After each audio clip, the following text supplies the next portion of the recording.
बिस्मिल्लाहिर्रहमानिर्रहीम। मैं हूं मोहम्मद आसिफ चौधरी और आज जो मैं अपना एनालिसिस पेश करने जा रहा हूं ये मेरी स्टडी है petroleum sector and it's allied products पे। ये इसकी टोटल प्रोसेस क्या है, किस तरह से प्रोड्यूस होती हैं, किस तरह से इनका साइकिल पूरा चलता है, इंपोर्टेशन, एक्सप्लोरेशन, फिर उसके रिफाइनिंग और पूरी जो पेट्रोलियम प्रोडक्ट्स के रिलेटेड स्टडी है उसके बारे में। और उस पर फिर टैक्सेशन के क्या इफेक्ट हैं, टैक्सेशन कहाँ से लीकेज होती है और कैसे ज़्यादा कलेक्ट किया जा सकता है, इस पे आज मैं बात करूँगा। तो इसके हमारे दो पार्ट्स होंगे। पहला पार्ट जो होगा जो वो पेट्रोलियम सेक्टर के बारे में बताया जाएगा और सेकंड पार्ट जो होगा उसमें उसमें टैक्सेशन की ट्रीटमेंट के बारे में बताया जाएगा।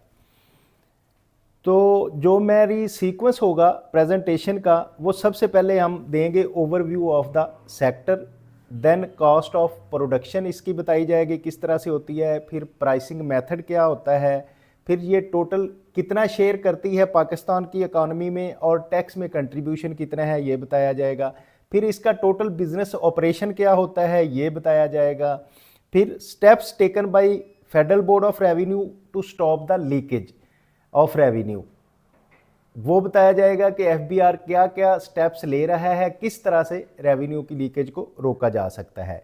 फिर measures against the tax leakage जो मेयर्स हैं उनको डिस्कस किया जाएगा। फिर टैक्स लाज रेलेवेंट टू दिस सेक्टर क्या हैं उसकी बात की जाएगी। फिर tax wise measurement to be taken and challenges ये क्या हैं ये इस पे सारे पे बात होगी। तो अगर हम सबसे पहले बात करें कि मुझे लिमिटेशंस क्या थी, तो रिसर्च लिमिटेशंस के हवाले से analysis was constraint due to lack of data, क्योंकि डाटा जो है वो पूरा प्रॉब्लम होती है कलेक्शन करने में। ये सारे रिसर्चर जो है मेरे साथ एग्री होंगे कि किसी भी सेक्टर में हम जब डाटा की कलेक्शन की बात करते हैं तो लोग बहुत अवॉइड करते हैं, और specially federal board of revenue के ऑफिशियल्स जो हैं ये भी करते हैं, चाहे उसको अच्छे मकसद के लिए रिसर्च के लिए यूज़ करना हो तो वो डाटा नहीं अवेलेबल होता, और इसी तरह बाकी इंडस्ट्रीज़ में भी।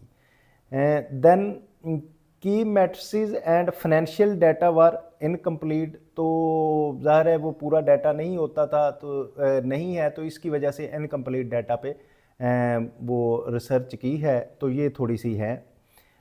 then conclusion drawn are based on the available data and hence may not be reflect the current sectorial condition। इस सेक्टर की पूरी कंडीशन तो शायद मैं वो इस डाटा की लिमिटेशंस की वजह से वो पूरी रिफ्लेक्ट ना कर रही हो, लेकिन जो मेरा एनालिसिस है वो मैं कोशिश करूँगा कि पूरा आपको एक्सप्लेन कर सकूँ। अगर हम इस सेक्टर की पेट्रोलियम सेक्टर के ओवरव्यू की बात करें तो इसमें हमारे पास दो चीज़ें हैं, एक तो अपस्ट्रीम और एक डाउनस्ट्रीम। अपस्ट्रीम क्या है, जिसमें एक्सप्लोरेशन एंड प्रोडक्शन कंपनीज काम कर रही हैं कि कहाँ कहाँ से ऑयल फील्ड लगे हुए हैं, ऑयल एक्सप्लोर कहाँ से हो रहा है, और फिर उसको जो है कौन सी कंपनीज उनको सर्विसेज दे रही हैं जो एक्सप्लोर करने के लिए। तो पहली बात तो इस पे होगी। देन आ जाता है डाउन स्ट्रीम। डाउन स्ट्रीम ये है कि जब वो एक्सप्लोर हो जाता है ऑयल तो उसमें क्रूड ऑयल जो है उसको फिर रिफाइनरीज में लिया जाता है और रिफाइनरी में उसको रिफाइन करके उसको उसकी प्रोडक्ट्स को सेग्रीगेट किया जाता है कि जिसमें क्रूड ऑयल है, क्रूड ऑयल से आगे फिर उसमें जो पेट्रोलियम है, डीजल है, गैसोलीन है, ये सारी प्रोडक्ट्स को लैदा किया जाता है। और देन फिर आती हैं ऑयल मार्केटिंग कंपनीज जो उसको डिस्ट्रीब्यूट करती हैं, जैसा कि पीएसओ और गो एटसेट्रा जो है वो हमारी फिर उसकी total distributor all over the Pakistan करती हैं। तो इसकी पेट्रोलियल जो देखा जाए तो पेट्रोलियम इंडस्ट्री एट ग्लांस आप इसको इस तरह से देख सकते हैं। पेट्रोलियम इंडस्ट्री है, उसमें डाउन स्ट्रीम और अप स्ट्रीम्स हैं। डाउन स्ट्रीम में आपके पास अप स्ट्रीम जो है एक्सप्लोरेशन एंड प्रोडक्शन कंपनीज आती हैं और उसकी सर्विस कंपनीज आती हैं, और डाउन स्ट्रीम में रिफाइनरीज और मार्केटिंग कंपनीज आती हैं। देन हम ऑपरेटर्स कंपनी की बात करें जो अपस्ट्रीम में है, जो एक्सप्लोरेशन में काम कर रही हैं और उनको सर्विसेज के लिए कर रही हैं। Following is the list of major players operators companies के जो मेजर प्लेयर हैं in Pakistan for upstreaming and exploration and production segment में। तो इसमें हमारे पास सबसे पहले जो आ रही है वो ENI पाकिस्तान, देन है Mari petroleum companies limited, then MOL Pakistan, British petroleum Pakistan, oil and gas development company limited and OMV Pakistan oil field limited, Pakistan petroleum limited, united energy Pakistan limited. ये मेजर प्लेयर हैं जो अपस्ट्रीम में काम कर रहे हैं। और इनके लिए अगर हम सर्विसेज की बात करें तो सर्विसेज देने के लिए मोस्टली जो हैं वो कंपनीज जो हैं मल्टीनेशनल हैं अपस्ट्रीम में, जिसमें श्लमबर्ग है, वेदरफोर्ड है, हेलमबर्टन है और स्पिरिट है।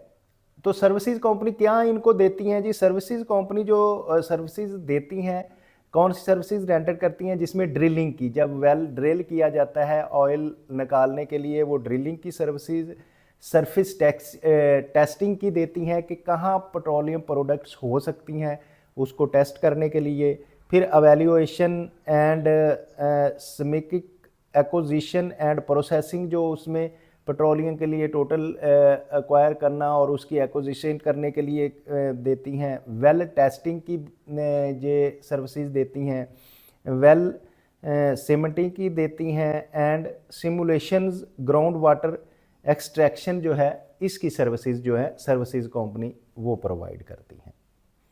तो अगर हम रिफाइनरीज़ की बात करें तो रिफाइनरीज जो हैं जो इम्पोर्टेड क्रूड ऑयल है या फिर लोकल क्रूड ऑयल है उसकी प्रोसेसिंग में काम करता है। तो प्रोसेसिंग के बाद ये क्या चीज़ें प्रोड्यूस करता है ये अब हम बताएंगे कि फर्नेस ऑयल इसमें से निकलता है, मोटर स्पिरिट ऑयल MS निकलता है, हाई स्पीड डीजल HSD जो है ये इससे निकलता है, कैरोसिन ऑयल, फिर jet fuel JP1 and JP8, high octane blending components HOBC and liquefied petroleum gas LPG जो है ये भी फिर रिफाइनरी से प्रोड्यूस होती है, एंड लाइट डीजल ऑयल और लाइट डीजल ऑयल। ये रिफाइनरी जो है जो क्रूड ऑयल को सेपरेट करके ये प्रोडक्ट्स बना देती हैं। तो ये सारी प्रोडक्ट्स फिर हमारी, आप इनसे फैमिलियर हैं, यूज़ होती हैं हमारे।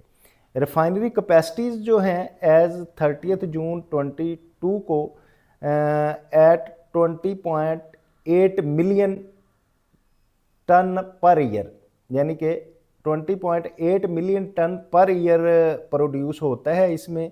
और crude oil processed by refinery as on 30 June 22 at 11.99 million ton per year पैदा होता है।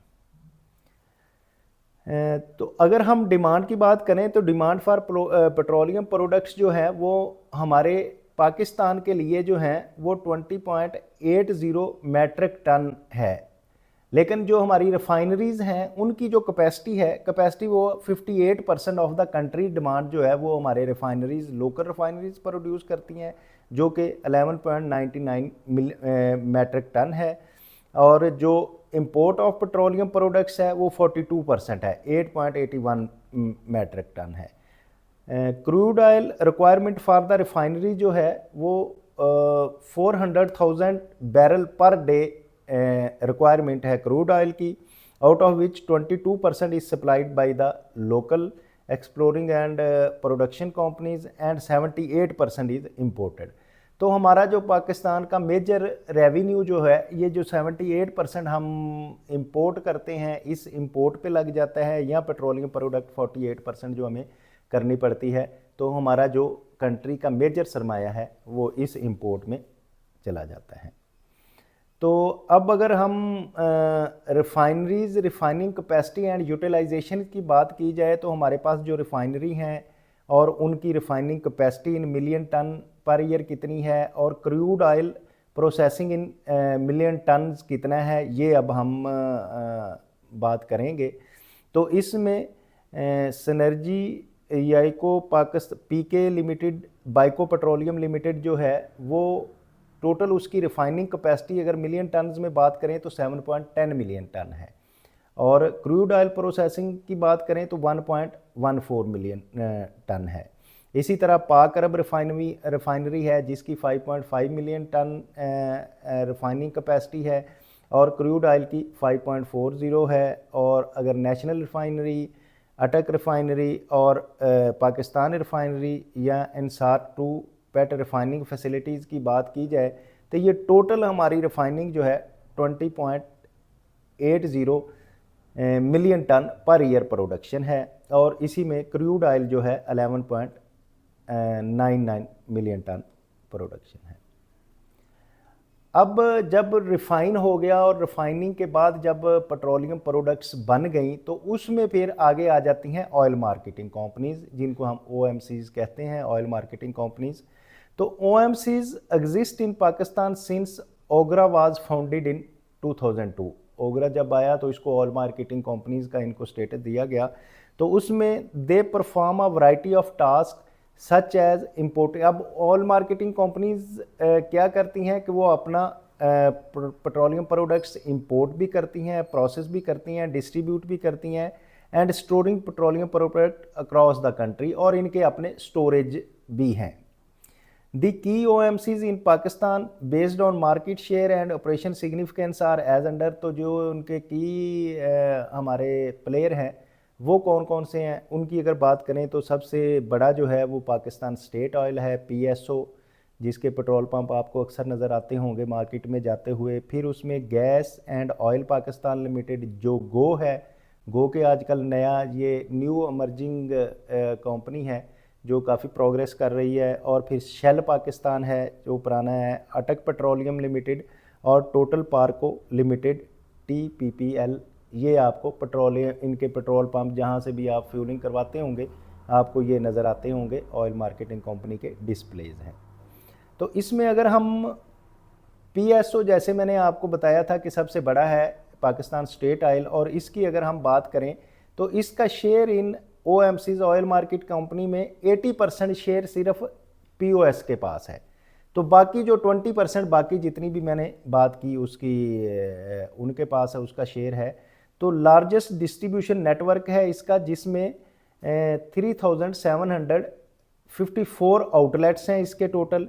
स्टोरेज कैपेसिटी की हम बात करें तो 68% of the million metric ton जो है इसकी स्टोरेज कैपेसिटी है। और शेयर इन इंपोर्ट में अगर हम बात करें ब्लैक एंड वाइट जो है तो 90% है इसका। और रिटेल की बात करें तो 200 इंडस्ट्रियल यूनिट्स को ये सप्लाईज देती है। मसलन अपने रिटेल आउटलेट्स के अलावा इनकी जो 200 इंडस्ट्रियल यूनिट्स भी हैं, बिजनेस हाउसेज हैं, पावर प्लांट्स हैं एंड एयरलाइंस हैं जो मेन सप्लाईज इनकी उनको जाती है। तो इस तरह से ये POS का था जिसमें 80% शेयर इसके पास है। तो अगर हम इसकी बात करें प्रोडक्ट वाइज कंजम्पशन की तो ये हमारी टोटल ग्राफिक रिप्रेजेंटेशन है इसकी कि टोटल जो कंजम्पशन हमारी मैट्रिक टन में आती है 17,633 थाउजेंड्स मैट्रिक टन है। तो इसमें अगर हम इनके बात करें कि फर्नेस ऑयल कितना हो रहा है तो ये अराउंड अबाउट 2 मिलियन है। और अगर नॉन एनर्जी के लिए इसकी परसेंटेज की ये बात की गई है। और सारे मोटर गैसोलीन ऑयल की अगर बात करें तो ये इसमें more than 7 million metric ton है। और हाई स्पीड डीजल जो है 6 मिलियन मैट्रिक टन है। और बाकी ये सारी प्रोडक्ट्स की अलग-अलग से बताई गई हैं कितनी कितनी हैं। फोरकास्टिंग ऑफ कंजम्पशन जो है अगर हम बात करें मिलियन टन्स में तो सबसे ज़्यादा कंजम्पशन हमारी जो है वो ट्रांसपोर्टेशंस में होती है। मीन ट्रांसपोर्टेशंस में बहुत ज़्यादा हमारी कंजम्पशन है, आप देख सकते हैं सबसे ज़्यादा है। इंडस्ट्रियल में बात करें तो इंडस्ट्रियल का बहुत बड़ा शेयर नहीं है लेकिन थोड़ा है। अदर्स की बात करें और फिर एग्रीकल्चर में भी बहुत थोड़ा है। डोमेस्टिक और पावर की बाकी आपको रिप्रेजेंटेशन की गई है। तो मोर जो हमारा ज़्यादा इसकी कंजम्पशन है वो ट्रांसपोर्टेशंस में आती है। तो अगर सेक्टरल कंजम्पशन ऑफ पेट्रोलियम की बात की जाए तो ये 76% जो है वो ट्रांसपोर्ट पे लगता है, पावर पे जो है 14% है और इंडस्ट्री जो है उस पर 6% है, गवर्नमेंट 2.1% कंजम्पशन करती है, डोमेस्टिक 0.3 है, और एग्रीकल्चर वेरी लो, इसका जो है कंजम्पशन इसमें कम है। अब हम अगर कॉस्ट ऑफ प्रोडक्शन की बात करें तो एक्सप्लोरेशन एंड प्रोडक्शन जो है हाई, स्मिक एंड ड्रिलिंग ऑपरेशंस जो है वेल डेवलप्ड है। रिफाइनरीज जो हैं हाई क्रूड प्रोक्योरमेंट कॉस्ट उनको पड़ती है, और रिफाइनिंग ऑपरेशन एंड ओवरहेड्स जो हैं उनको पड़ते हैं। उसके बाद अगर हम OMC की बात की जाए तो इनको कॉस्ट फ्रॉम स्टोरेज की कॉस्ट पड़ती है, ट्रांसपोर्टेशन इनका मेजर है, डिस्ट्रीब्यूशन कॉस्ट है। और अगर हम रिफाइनिंग कॉस्ट की बात की जाए तो ये क्योंकि हमारे पास ओल्ड टेक्नोलॉजी है कि जिसकी वजह से ज़रा कॉस्ट ज़्यादा इनको पड़ती है, और फिर एक एनवायरमेंटल कंप्लाइंस की भी इनको कॉस्ट पड़ती है, तो ये इसके कॉस्ट हैं। अब अगर हम प्राइसिंग मेथड की बात की जाए या प्राइसिंग फार्मूलाज की बात की जाए तो उसमें पेट्रोलियम डिवीज़न है, और फिर एंड ओगराज जो है वो फिक्स करता है। पेट्रोलियम डिवीज़न और ओगरा जो है ये इसकी प्राइसेस फिक्स करता है, और PPs via global oil prices, exchange rate and refining margin. कैसे ये, अब ओगरा जो है ये चेक करता है कि ओवरऑल टोटल मार्केट प्राइस क्या जा रही है ग्लोबली, उस पे फिर जो इनको एक्सचेंज रेट का अफेक्ट आता है तो रिफाइनिंग मार्जिन डाल के तो फिर इसकी प्राइस सेटल की जाती है। Pricing for E&P companies influenced by the international crude oil, क्योंकि जो लोकल प्रोडक्शन होती है, एक्सप्लोरेशन और प्रोडक्शन होती है, उसको क्योंकि बाहर का अफेक्ट करता है मार्केट का रेट, इसलिए वो उनको भी उसके हिसाब से करना पड़ता है। फिर इसको crude oil benchmark and petroleum safety authorities जो है इसकी प्राइसिंग में अफेक्ट होती है। The petroleum and diesel pricing mechanism is work out as under. Petroleum और डीजल की जो है वो प्राइसेस किस तरह से हम निकालते हैं ये भी मैं बता देता हूँ। The base price is 15-day average free and bond free on bond price of the Arab gulf market published by the plates. अब जो अरब मार्केट में जो पब्लिश की जाती है 15 डेज़ की एवरेज प्राइस, पहले तो उसको कंसीडर किया जाता है। उसके बाद सप्लायर प्रीमियम, अब जो सप्लायर है उसने प्रीमियम रखना है अपना, इंपोर्ट इंसिडेंटल्स LC खुलवानी है, बैंक चार्जेस क्या हैं एंड पोर्ट चार्जेस वो शामिल किए जाते हैं। देन कस्टम ड्यूटी और की जाती है पाकिस्तान में आने की, तो इस तरह से करके इसका प्राइस को कैलकुलेट किया जाता है। देन आ जाती है डिस्ट्रीब्यूशन कास्ट। डिस्ट्रीब्यूशन कास्ट जो है वो उसमें इनलैंड फ्रेट इक्वलाइजेशन मार्जिन होता है, OMCs का मार्जिन होता है, ऑयल मार्केटिंग कंपनीज जो हैं उनका अपना मार्जिन होता है, एंड डीलर मार्जिन उसमें शामिल होता है जो डिस्ट्रीब्यूट पेट्रोल पंप वाले हैं, एंड प्रीवेलिंग टैक्सेस जिसमें फिर आगे GST इनकम टैक्स और पेट्रोलियम लेवी। पेट्रोलियम लेवी जो है उसमें मेजर इफेक्ट करती है जो कि गवर्नमेंट की अर्निंग का एक सोर्स है। तो इस तरह से ये इसकी प्राइसेस का मैकेनिज़्म बनता है। तो अब क्योंकि हमने इसके 2 पार्ट करने से, तो पहला पार्ट जो है ये सारा रिफाइनरी के और पेट्रोलियम प्रोडक्ट्स उसकी कौन सी कंपनीज डील कर रही हैं, किस तरह से एक्सप्लोर हो रहा है, किस तरह से इंपोर्ट हो रहा है, आगे डिस्ट्रीब्यूट किस तरह से हो रहा है, ड्यूटी एंड टैक्सेस और कौन से मेजर प्लेयर्स हैं, ये हमने सारा डिस्कस कर लिया। अब इसका जो सेकंड पार्ट होगा उसमें हम टैक्सेस के रिलेटेड चीज़ों को डिस्कस करेंगे। तो आप अगर चाहते हैं कि इस तरह से रिसर्च को और टैक्सेस को जानते रहें तो आप प्लीज़ इस चैनल को लाइक करें, शेयर करें, सब्सक्राइब करें, और फिर अगर आपको कोई प्रॉब्लम आ रही है तो एक कमेंट बॉक्स में कमेंट करें, उसका आपको प्रॉपर रिप्लाई दिया जाएगा। इस तरह आप खुद भी जानेंगे और बाकी भी नॉलेज गेन करेंगे। अस्सलाम वालेकुम।